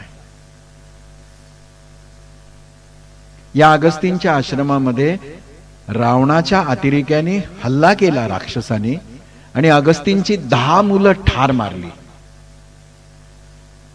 आणि पुढे जाऊन सांगतायत रामा, कधी दक्षिण भारतामध्ये तू गेलास ना तर अगस्ती ऋषींना भेटायला विसरू नको. वाय, याचा यज्ञाशी काय संबंध, याचा पूजापाठाशी काय संबंध. कारण का विश्वामित्रांना हे पक्क माहिती आहे की रावणाचा निपात करण्यासाठी शस्त्र साधना करायला दक्षिणेत उतरलेला पहिला वैदिक मुनी आहे अगस्ती. आणि दक्षिण भारतामध्ये गेलेत. पुढे पंचवटीला जाताना दंडकारण्यामध्ये अगस्तींची आणि रामांची भेट झालेली आहे. आणि अगस्तींच्या गुरुकुलामध्ये एवढी संहारक अस्त्र निर्माण केली गेलेली आहे की रामासारखा राजाचा मुलगाही अचंबित झाला शस्त्रागार बघून.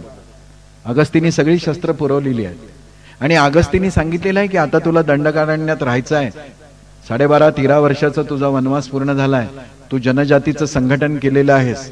तू जागोजागी आपले मित्र उभे केले आहेस. वेल डन. आता तू माझ्या आश्रमात खरं तर राहिलास तर मला आवडेल, कारण का दोघांचा हेतू एकच आहे, रावणाला संपवायचा आहे. पण तू माझ्या आश्रमात राहिला तर लोकांच्या लक्षात येईल, म्हणून तू माझ्या आश्रमापासून फार लांबही जाऊ नकोस आणि फार जवळही राहू नकोस. कायम माझ्या संपर्कामध्ये राहा. आणि रामरावण युद्धाच्या वेळी रावणाचा वध झाला त्या पहाट अगस्तींची आणि रामांची भेट झालेली आहे. ऑल पॉलिटिकल मुवमेंट्स आम्ही त्यांना कशात कशात तरी अडकून टाकायला लागलेलो. मग विश्वामित्र हे सगळं सांगतायत आणि म्हणतात की अगस्तींना भेट. मुळात तू दक्षिण भारतात जाणार आहेस असं फोरकास्ट करायचंच कशाला, पण केलंय. याचा अर्थ सगळं त्यांना माहिती आहे की या पुढच्या काळामध्ये याला सगळं जे राजकारण करायचंय ते दक्षिण भारतामध्ये करायचंय, उत्तर भारतामध्ये नाही. आणि हे सगळं करत असताना श्रीरामचंद्रांच्याकडून तयारी करून घेतली. अनेक प्रसंग. अहल्या उद्धरणाचा प्रसंग काय, पाय लागला आणि दगडातून ती प्रकट झाली. आपली नातवंड ह्याच्यावर विश्वास ठेवतील का? असं कोणी दगड होतं?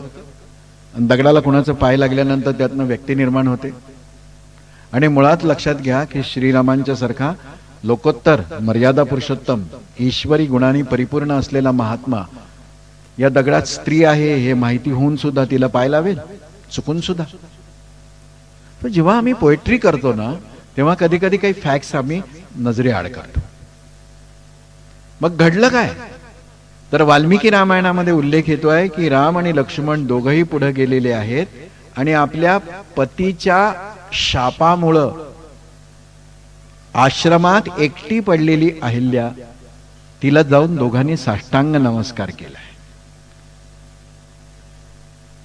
न्यायशास्त्र निपुण नवऱ्याने दिलेला शाप आहे, वातभक्षा निराहारा. तुझ्या हातून पाप घडलं ना तर तू आता वातभक्षा हवा खाऊन जग, निराहार राहा, उपेक्षित होशील, दुर्लक्षित राहशील, तुझ्याकडे कोणी बघणार नाही. आणि श्रीरामांच्या लक्षात आलं की मला जर या देशावरती राज्य करायचं असेल तर कोणालाही डिस्कार्ड करून चालणार नाही ना. मला ह्युमन रिसोर्सचा विचार करायचा आहे. तर अहल्ला माझ्यासाठी ऍसेट आहे, बेरजेचं राजकारण आहे. मी नमस्कार करेन, मी समाजाच्या मूळ स्ट्रीम मध्ये घेईन आणि घेतलं रामानी. आणि विश्वामित्रांच्या लक्षात आलं की दॅट्स इट, हे आहे राज्यकर्त्याचं काम. कोणीही त्याच्यासाठी अछूत नाही, कोणीही त्याच्यासाठी आउटकास्ट नाही, कोणीही त्याच्यासाठी बहिष्कृत नाही. तो प्रत्येकाची सन्मान, प्रत्येकाचे गरिमा वाढवेल. आणि ते म्हणाले की रामा, उत्तम कार्य केलंस. आता अहल्येचा मुलगा जनकांच्याकडे धर्मगुरू आहे. हे लिंक बघा, हे आपोआप होतं का? हे काय नाटक आहे, सिनेमा आहे, ट्रिक सीनवर चालणाऱ्या सिरियल्स आहेत? हे सगळं छान गुंफलेलं एक राजकारण आहे. आणि मग श्रीरामचंद्रांचं सगळं आयुष्य एका वेगळ्या दिशेने निघालेलं आहे. आणि यातही जनकपुरीला नेऊन जनकाशी यांचे ऋणानुबंध निर्माण व्हावेत, अयोध्येचा राजघराणा आणि मिथिला नरेश एकत्र यावेत आणि रामाच्या पाठीमागची शक्ती वाढावी, हा सुंदर विचार आहे. अनेक प्रसंगामध्ये आपल्या लक्षात येतं की रामांच्या चिंतनाचा केंद्रबिंदू काय आहे, तर राष्ट्र आहे. आणि म्हणून साध्या साध्या घटनांच्याकडे बघण्याचा एक दृष्टिकोन, 1.5-2 तासामध्ये सगळी रामकथा त्यातल्या रहस्यांसह तर आपल्यापर्यंत पोचू शकत नाही.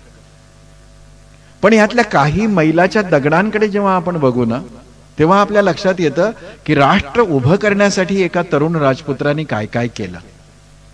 14 वर्षाचा वनवास, खरं तर दुःखी व्हायला पाहिजे, नाही झाले. या सगळ्या वनवासामध्ये फिरत असताना श्रीरामचंद्रांनी वनवासी जनजातींचं एक अद्भुत संघटन केलं.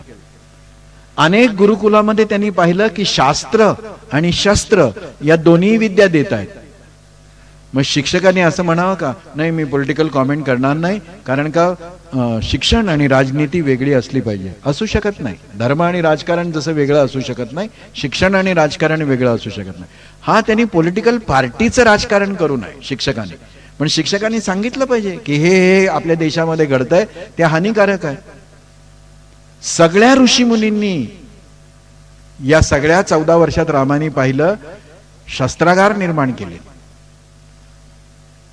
शेकड्याच्या संख्येमध्ये आपल्या गुरुकुलातल्या विद्यार्थ्यांना वेदविद्या पण शिकवली आहे, शस्त्रविद्या पण शिकवली आहे. आणि हे सगळं सैन्य होणार आहे उद्या रामाचं. अनेक वनवासी जनजातींच्या लोकांना एकत्र केलेलं आहे. आणि हे एकत्र करत असताना कोणाचाही अधिक्षेप केलेला नाही. निषादराज गुहक, ज्याच्याविषयी गोस्वामी तुलसीदासांनी असं सांगितलं की वेदांची अशी आज्ञा आहे म्हणे की त्याची सावली जरी अंगावर पडली तरी स्नान करावं. त्या निषाद राजाची भेट झाल्यावर श्रीरामानी पहिली गोष्ट काय केली, तर कडकडून आलिंगन दिलंय. सावली बिवलीची भीती रामाना नाही वाटली. निषादाला अस्पृश्य नाही मानलं त्याने. मग निषादाला नाही मानलं, भिल्लिणीला कुठे मानलं? त्या शबरीच्या उष्ट्या बोरांचं गाणं छान आहे, पण त्यातलं मर्म काय आहे? ज्याला राज्य करायचं आहे, ज्याला राज्यकर्ता व्हायचं आहे, ज्याला राष्ट्रीय चेतना जागृत करायची आहे, त्याला हे माहिती असलं पाहिजे, राष्ट्राची खरी जातिवंत अस्मिता श्रमनिष्ठ असणाऱ्या लोकांमध्ये असते. संपत्तीचं व्यवस्थापन करणाऱ्या पांढरपेशांमध्ये ती असेलच तितक्या तीव्रतेने, ह्याची खात्री नाही देत आहे. त्यामुळे विवेकानंदांच्या सारखा एक अवलिया सुद्धा हेच वाक्य बोलून जातो की आता विश्वाच्या परिवर्तनाचं केंद्र हिंदुस्थान आहे, पण खरा हिंदुस्थान झोपड्यांमध्ये राहतोय, महालात नाही राहत. दैन्य ज्याला म्हणतो ना, ते भौतिक पातळीवरचं दैन्य असतं, पण या दैन्यामध्येच एक राष्ट्रीय दिव्यत्व दडलेलं असतं. क्रांती कोण करेल? संघर्ष कोण करेल? लढाया कोण करतील? संपत्तीचं व्यवस्थापन करणारे, वेतन श्रेणीच्या सुरक्षिततेमध्ये हिंडणारे, सकाळ दुपार संध्याकाळ काय खायचं याची चर्चा करण्यात आपल्या ऊर्जेचा निम्म्याहून अधिक वेळ व्यय करणारे, कपड्यांची निवड करण्यासाठी 2-2 तास खर्च करणारे क्रांती नाही करू शकत. राष्ट्र टिकलं तर माझ्या कपड्यांचे चोचले आहेत, माझ्या खाण्यापिण्याची आईट आहे, माझ्या घराचं आहे, मग इंटिरियर, बाहेरचं बाग कापायला येणारा माळी, या सगळ्याचं कौतुक तेव्हा जेव्हा राष्ट्र उभं असेल. श्रीरामांना हे माहिती आहे, म्हणून भिल्लिणीच्याकडे गेलेले आहेत. भिल्लिणीची उष्टी बोरं खाल्लेली आहेत, आणि नुसती खाल्ली आहेत असं नाही, ठरलेल्या गरिबांच्या दलितांच्या झोपड्यांमध्ये जाऊन अगदी टेस्ट केलेलं शिळं अन्न, मग पूर्ण सुरक्षा व्यवस्थेसाठी खाऊन जाणारे आणि टीव्हीवर झळकणारी युवराज राम नाहीये असं नसतं. राम गेलेले आहे, भिल्लिणीची उष्टी बोरं खाल्लेली आहे आणि नुसती खाल्ली आहे अशातला भाग नाहीये. त्या बोरांच्या पाठी असणारं प्रेम इतकं पटलेलं आहे श्रीरामचंद्रांना की लक्ष्मणांचा विरोध असताना ते बोरं खातायत आणि नुसतं खातायत असं नाही. तर अयोध्येमध्ये परत आल्यानंतर राज्याभिषेकानंतर बसलेल्या एका पंक्तीमध्ये वाढप्याने विचारलं श्रीरामांना की महाराज आजचा स्वयंपाक कसा झालाय. तेव्हा ते असं म्हणाले की आजचा स्वयंपाक सुंदर झालाय, रसपूर्ण झालाय, स्वादिष्ट झालाय, सात्विक आहेच. आणि लक्ष्मणाकडे बघून म्हणतायत पण माझ्या शबरीच्या बोराची चव ह्याला नाही. हा असतो राजा, हा असतो राजा, तो ढोंग नाही करत. आणि हे राजाचं तत्व सगळीकडे सारखं आहे बघा. इकडे हे वाक्य बोलतायत, तिकडे स्वधामी जात असताना श्रीकृष्णाने उद्धवांना सांगितलं की मी विदुर काकांना काही देऊ शकलेलो नाही, पण आज हा लोक सोडत असताना मला जर काही आठवत असेल तर विदुराच्या घरी मी जेवलो होतो त्यावेळी खाल्लेली खिचडीच मला आठवते. श्रीकृष्णाने काही 56 भोग खाल्ले नाही, खाल्ले. लक्षात काय ठेवला, दैववशात प्राप्यम, राज्यकर्त्यांनी सुख उपभोगावी पण स्मरण कोणाचं ठेवावं, गरीबाचं स्मरण ठेवा. बघा एकदा कृष्ण कथा, मग या शिवाजी महाराजांच्या आयुष्यामध्ये, शिवाजी महाराजांच्या आयुष्यात परमोच्च आनंदाच्या क्षणी स्मरण कोणाचं आहे, जहागीरदारांचं, वतनदारांचं. मुजरे ढाळत आपल्यासाठी काही मिळाव्या फायद्याच्या गोष्टी म्हणून उभ्या असणाऱ्या आप्तस्वकीयांचं. शिवाजी महाराजांना ते स्मरण नाहीये. सिंहासनावर चढत असताना प्रत्येक पायरीला नमस्कार करतायत ते. आणि गागा भट्ट विचारतायत की हे काय, सिंहासनाला तर प्रणाम झाला, आता आपण आसनस्थ व्हावं, या पायऱ्यांना नमस्कार करण्याची रीत नाहीये. शिवाजी महाराजांनी सांगितलं की ह्या माझ्यासाठी पायऱ्या नाही आहेत, यातली एक एक पायरी माझ्यासाठी प्राणार्पण करणाऱ्या सामान्य मावळ्यांची आठवणीची पायरी आहे. म्हणून शिवाजी महाराजांमध्ये राम आणि कृष्ण या दोन विभूतींचं एकत्र आविष्करण आहे. हे आपल्याला लिंक लावता आली पाहिजे, कळलं पाहिजे की काय आहे. मग घोड्यावरती बसून रपेट करत बाजीराव तो वीरच मोठा, कणसे खाऊनी लढला पट्टा. तो कणस खाताना तो म्हणत होतो की मला मस्तानीच्या महालात आनंद वाटतो ना, त्यापेक्षा जास्त एखाद्या शेतकऱ्यांनी माझ्या हातात भाजून ठेवलेलं कणीस ते खाताना मला आनंद होतो. काय आहे ही वृत्ती, हा आमचा राष्ट्रधर्म आहे. मग श्रीरामानी जसं गुहाला मिठी मारली आणि परिणाम कसा होतो, अनेकदा धर्म कृपण होतो. पण राजाला आरडाओरडा न करता धर्मात सुद्धा परिवर्तन आणायचं असतं. रामाने मिठी मारली, राम काही बाटले नाही, रामाने काही अंघोळ नाही केली. मग भरत रामांच्या शोधासाठी आले तेव्हा त्यांना कोणीतरी सांगितलं या समोरून येतोय तो निषादराज गुह जो आहे तो रामांचा मित्र आहे. भरत पळत गेलेत आणि त्यांनी मिठी मारली आहे निषादाला. आणि पाठी उभ्या असणाऱ्या वशिष्ठांनी बघितलंय, जे धर्मगुरू आहेत, धर्माचार्य आहेत, ज्यांच्या मुखातून ही धर्माज्ञा आलेली आहे की निषादाची सावली अंगावर पडली तरी स्नान करावं, त्या वशिष्ठांनी बघितलं की त्रैलोक्याचा धनी जो आहे राम, तो ज्याला मित्र मानतो आणि त्याच्या पावलावर पाऊल टाकून चालणारा त्याचा भाऊ जर त्याला मिठी मारतो तर मी कोणत्या धर्माच्या गोष्टी करतोय. म्हणून वशिष्ठांनी जाऊन मिठी मारलेली आहे. ही रेव्होल्युशन आहे. आणि ही एकही आरडाओरडेचं भाषण न करता शनीमध्ये स्त्रियांना गेलंच पाहिजे. शनी शिंगणापूर, काही मोर्चा काढायची गरज नाही. तुला असं वाटतं ना, पहिल्यांदा तुझ्या बायकोला पाठव, ती घाबरणार आणि तू दुसऱ्यांच्या बायकाला म्हणणार की जा शनीच्या मंदिरात. आम्ही सगळ्या संकल्पना कशा चुकीच्या करायला लागलेल्या आहेत. आता कोल्हापूरला एक संघर्ष झाला. कोल्हापूरच्या देवीच्या बुंदीच्या लाडूचा प्रसाद महिला बचत गटांना द्यावा की देऊ नये. मग त्याच्यावर तिकडे एक राजकीय गटाने संघर्ष केला. का तर म्हणे महिलांना देऊ नये, कारण का त्यांची अडचण असताना मासिक पाळीच्या वेळी जर त्या करतील तर ते देवाला नैवेद्य कसा काय. संघर्ष उगाचच. त्याला कोणीतरी विचारायला पाहिजे होतं की महिला बचत गटामध्ये ज्या महिला लाडू वळतात त्या उरलेले 27 दिवस घरी बसतात आणि अडचणीच्या वेळेसच येऊन मुद्दाम लाडू करतात, असं तुला कोणी सांगितलंय का? या देशातली कोणतीही स्त्री, तिला हे कळतं की मी कोणत्या वेळी काय करायला पाहिजे, पण तिच्या अगदी वैयक्तिक जीवनातल्या गोष्टींना चव्हाट्यावर मांडणं. मध्ये एक लोकसत्तेमध्ये सुद्धा एका कुठल्या तरी विचारवंत स्त्रीनी माझ्या भाचीला मी सांगितलं म्हणे, पत्र लिहिलं की तुला जरी मासिक पाळी आलेली असली तरी तू गणपतीची आरती करू शकते. तुम्ही तुमच्या भाचीला घरातही सांगा ना. तिच्या तारखा सगळ्या जगाला कळल्या पाहिजेत असं काही शास्त्र आहे का? पण विद्वत्तेच्या आणि स्वतःला सुधारणावादी समजण्याच्या नावाखाली आम्ही जो वाह्यातपणा करतो आहोत ना, त्याची गरज नाहीये. गरज काय आहे? निमूटपणाने स्वतः आचरण करणं. ते केलं. पुढे जाऊन श्रीरामचंद्रांनी केवटाच्या प्रसंगामध्ये केवटाला छातीशी धरला. कुणाचं संघटन करतात? शिवाजी महाराजांनी कुणाचं संघटन केलं? त्यांच्या नात्यातल्या लोकांचं काय? उच्चवर्णीय लोकांचं?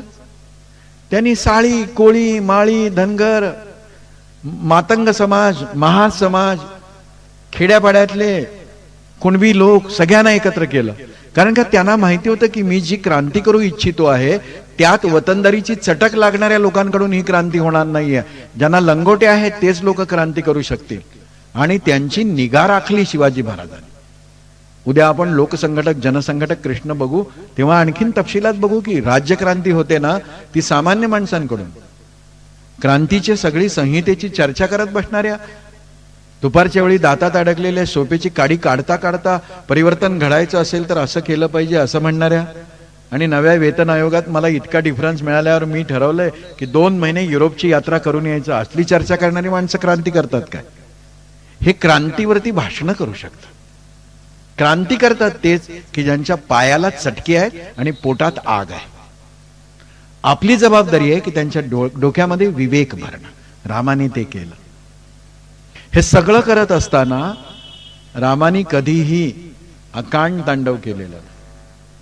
सामान्य माणसाचं संघटन केलंय. माणूस बघितल्या बघितल्या ओळखणं. हनुमंताची भेट झाली. लक्ष्मण म्हणतायत की हा कोण आहे? वानर. आणि आम्ही तसंच डिझाईन केलंय ना वानर. आम्ही म्हणता नाही म्हणतो, पण वानर या शब्दाचा अर्थ काय? हुप्प्या, बंदर. वानर म्हणजे वनवासी नर, विशेषत्वानं ज्याच्याकडे क्षमता आहेत असा पुरुष. राम आणि लक्ष्मणांना भेटायला हनुमान आलेले आहेत. का? तर ऋष्यमुख पर्वतावरून सुग्रीवानी बघितलं की हे 2 युवक येत आहेत, हे वालीनी पाठवलेले मारेकरी तर नाहीत ना, बघून ये. आणि मारेकरी काय वाल्मिकीनी मजा केली आहे. गोस्वामीने पण हा प्रसंग असा रंगवला. ते असं म्हणतात की दुर्बुद्धी असेल तर ईश्वर सुद्धा मारेकरी वाटतो, आणि दासभाव असेल तर मारेकरी सुद्धा ईश्वर वाटतो. माझे phenomena changes with the scale of observation, how I look at situation, how I grasp it. आणि मग हनुमान आलेले आहेत आणि हनुमानांचं बोलणं झालं आणि ते म्हणाले की मैत्रीचा प्रस्ताव घेऊन मी जातो. तर श्रीरामचंद्रांनी 10 श्लोक वाल्मिकी रामायणामध्ये असे आहेत की एका मिनिटामध्ये हनुमंताचं असेसमेंट केलेलं आहे. ते सांगतात लक्ष्मणाला की अनुज, हा जो दिसतो आहे ना हा प्रज्ञावान पुरुष आहे. वेद उपनिषदाचं सांगोपांग सर्व अंगांचा अभ्यास आहे. शब्द, क्रम, स्वर या सगळ्याचं त्याला ज्ञान आहे. कसं बोलावं, कसं उभं राहावं, म्हणजे communication skill and body language याच्यामध्ये हा परफेक्ट आहे. यातला एकही अक्षर माझा नाही आहे. मी फक्त जाणीवपूर्वक ते इंग्रजी भाषेमध्ये अशासाठी म्हणतो आहे की ते आपल्या डोक्यामध्ये चटकन शिरेल. हनुमंताचं वर्णन करताना श्रीरामानी सांगितलेलं आहे की याचं व्हॉइस कल्चर काय अद्भुत आहे रे लक्ष्मणा. तो भरभर बोलत नाहीये, तो तोंडातल्या तोंडात बोलत नाहीये, तो अगदी जोरात बोलत नाहीये, तो अगदी हळू बोलत नाहीये, तो मध्यम स्वरामध्ये बोलतोय. आणि हे त्यांनी कमवलेल्या आवाजाचा परिणाम आहे. म्हणजे यांनी संथा घेतलेली आहे. आता वानर वेदाचा अभ्यास करतात. सांगोपांग तो सुद्धा स्वर, क्रम, लक्षणासह. आणि हे सर्टिफिकेट मी नाही देत आहे, श्रीरामानी दिलेलं आहे हनुमंताला. आणि ते असं म्हणतायत की शब्दांचा त्यांनी केलेला प्रयोग जो आहे तो नीट ऐकलास का लक्ष्मणा? एकही शब्द अनुचित वापरलेला नाहीये. इतकं शब्दाच्या शक्तीचं ज्ञान त्याला. काय असेसमेंट असेल हो? लीडर असा पाहिजे, बघितल्याबरोबर कळलं पाहिजे की हा माणूस कामाचा आहे की नाही. या सगळ्या ठिकाणी सुद्धा श्रीरामांचं राहणं विश्वामित्रांनी दिलेल्या दीक्षेप्रमाणे सामान्य माणसाच्या घरात राहत आहेत. राहावे दुर्बळांचे येथे देवालयी नदी तीरी, असं महंतांना दीक्षा दिली आहे समर्थाने. दुर्बळाच्या घरी राहावं, श्रीमंताच्या घरी राहू नये. ऐशोराम असेल तिथे राहू नये. संपर्क वाढतो सामान्य माणसा. हे सगळं ज्याच्या जीवनामध्ये आहे त्या श्रीरामचंद्रांनी अद्भुत राष्ट्रचेतना जागृत केली. आणि या राष्ट्रचेतनेचा परिणाम काय झाला तर श्रीरामचंद्रांना आपण ज्या एका रूपात पाहतो ते पाहायला लागलो. ते रूप आहे रामरक्षेतल्या एका श्लोकाचं. हे लक्षात घेऊया. यातले आजचे काही मुद्दे उद्या आपण पुन्हा जोडून कथा, कृष्ण कथा पाहूच. उद्या जर बरोबर 7ला सुरू झालं तर ते 2.25 तासामध्ये छान संपतं. आज पहिलाच दिवस आहे, किती वेळ लागेल ह्याचा अंदाज आपल्यापैकी काही जणांना नसू शकतो. उद्या मात्र 2 तास छान काढून या. एक तर भगवान श्रीकृष्णांचं चरित्र आहे आणि रामांच्या जीवनातले काही मुद्दे आहे. पण रामरक्षेतल्या एका श्लोकाकडे मी आपलं लक्ष वेधतोय. दक्षिणे लक्ष्मणो यस्य वामे तु जनकात्मजा पुरतो मारुतिर्यस्य तम वंदे रघुनंदनम. हे रामपंचायतांचं चित्र आपल्या डोळ्यासमोर आहे. बुधकौशिक रुचीने स्केच केलंय. का बरं असं? श्रीरामांना कोदंडधारी म्हणून दाखवायला पाहिजे. रणकर्कश राम, काळाची गरज आहे. पराधीन आहे जगती पुत्र मानवाचा, नका सांगू. रणकर्कश राम सांगा, कोदंडधारी राम सांगा. एक क्षण आयुष्यामध्ये कृष्णाने बासरी जशी बाजूला केली नाही ना, रामाने कोदंड बाजूला ठेवला नाही. आणि तुलसीदास म्हणाले की कोदंड ही रामाची विवेक शक्ती आहे. अद्भुत आहे होय सगळं. पण आम्हाला चटकन 7 दिवसात राम समजून घ्यायचा आणि मोक्ष मिळवायचा, पुण्य मिळवायचं, सुखाने मरायचं. सगळं राष्ट्र एका वेळेच्या जेवणासाठी मोताद होत असताना तुम्ही मी 7 दिवस रामायण ऐकल्याने मोक्ष मिळेल या भ्रमात राहता कामा नाही. इम्पॉसिबल. दक्षिणे लक्ष्मणो यस्य वामे तु जनकात्मजा पुरतो मारुतिर्यस्य तम वंदे रघुनंदनम. का याच ग्रुपला नमस्कार? आणि स्पष्ट आहे आणि त्यातून कळतं की हा राजकारणीच आहे, राष्ट्र चैतन्यच आहे, राष्ट्र पुरुषच आहे. म्हणून श्रीकृष्णाने भले राजकारण केलं पण राजा कृष्ण म्हणत नाही. श्रीकृष्णच म्हणतो पण राजा राम म्हणतो. का तर हे चित्र आहे. दक्षिणे लक्ष्मणो यस्य. उजव्या हाताला कोण उभा आहे? लक्ष्मण उभे आहेत. कोणाच्या उजव्या हाताला उभे आहेत ते? श्रीरामांच्या. श्रीराम कुठे बसलेत? सिंहासनावर बसले. श्रीरामांचे शेजारी कोण आहे? माता जानकी आहे.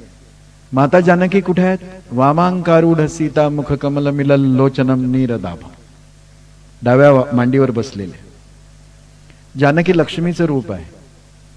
राम राजसत्ता आहे. लक्ष्मी स्वभावतः चंचल आहे. सीतामाई निष्ठावान पत्नी आहे. काय सांगतायत बुधकौशिक ऋषी?